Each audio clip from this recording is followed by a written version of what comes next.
ನಿಜಕ್ಕೂ ನಿಮ್ಮ ಒಂದು ಆಶೀರ್ವಾದಕ್ಕೆ ಈ ಸರ್ಕಾರ ಪ್ರಾಮಾಣಿಕವಾಗಿ ಸ್ಪಂದಿಸಿದ್ದಾರೆ.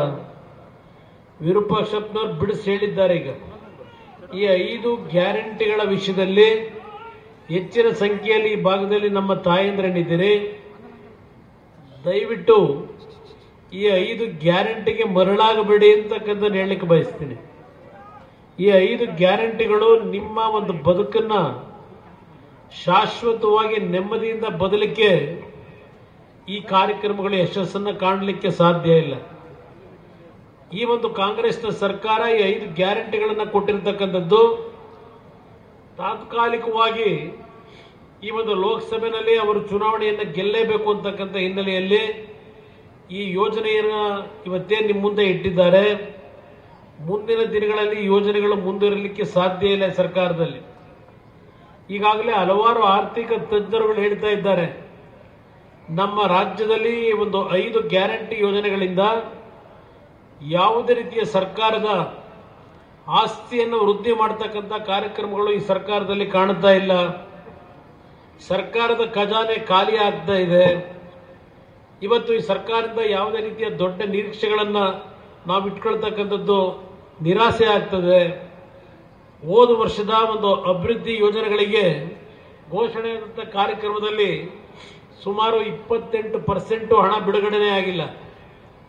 ಈ ವರ್ಷ ಇನ್ನು ಕೆಟ್ಟ ಪರಿಸ್ಥಿತಿನೇ ಎದುರಿಸ್ತೇವೆ.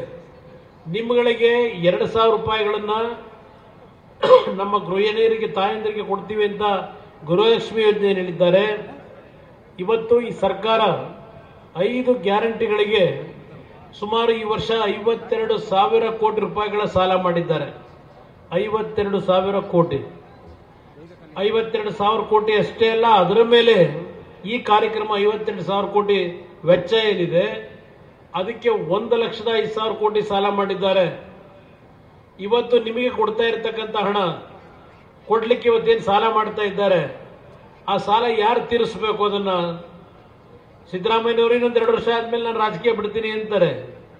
ಕಾಂಗ್ರೆಸ್ ಪಕ್ಷ ಮುಂದೆ ಬರೋದಕ್ಕೂ ಕಷ್ಟ. ಮುಂದೆ ಬರ್ತಕ್ಕಂಥ ಪಕ್ಷಗಳು ಜವಾಬ್ದಾರಿ ತಗೊಳ್ಳಿಕ್ಕಾಗಲ್ಲ. ಅಂತಿಮವಾಗಿ ಈ ಸಾಲದ ಹೊರೆಯನ್ನು ತೀರಿಸಬೇಕಾದವರು ಈ ನಾಡಿನ 6.5 ಕೋಟಿ ಜನತೆ ಅಂತಕ್ಕಂಥದ್ದನ್ನು ಮರಿಬೇಡಿ. ಇವತ್ತು ನಿಮಗೆ ಕೊಡ್ತಾ ಇರತಕ್ಕಂಥ ಹಣ ನಿಮ್ಮಗಳ ಮೇಲೆ ಇವತ್ತು ಒಂದೊಂದು ಕುಟುಂಬದಲ್ಲಿ ಇರ್ತಕ್ಕಂಥ ಒಬ್ಬ ವ್ಯಕ್ತಿ ಮೇಲೆ ಈಗಿನ ಸಾಲದ ಹೊರೆ 36,000 ರೂಪಾಯಿಗಳನ್ನ ನೀವು ಸಾಲ ತೀರಿಸಬೇಕು. ಆ ಸಾಲ ನೀವು ಯಾವ ರೀತಿ ಕಟ್ತೀರಿ? ನೀವು ಕಟ್ಟಲ್ಲ.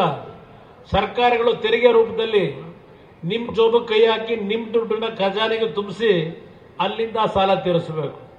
ಅದರಿಂದ ಈ ಸರ್ಕಾರದ ಗ್ಯಾರಂಟಿ ಯೋಜನೆಗಳನ್ನು ನಂಬಿ ಇವತ್ತು ನೀವು ಮುಂದಿನ ದಿನಗಳು ಕೆಟ್ಟ ದಿನಗಳನ್ನು ನೋಡ್ತೀರಿ.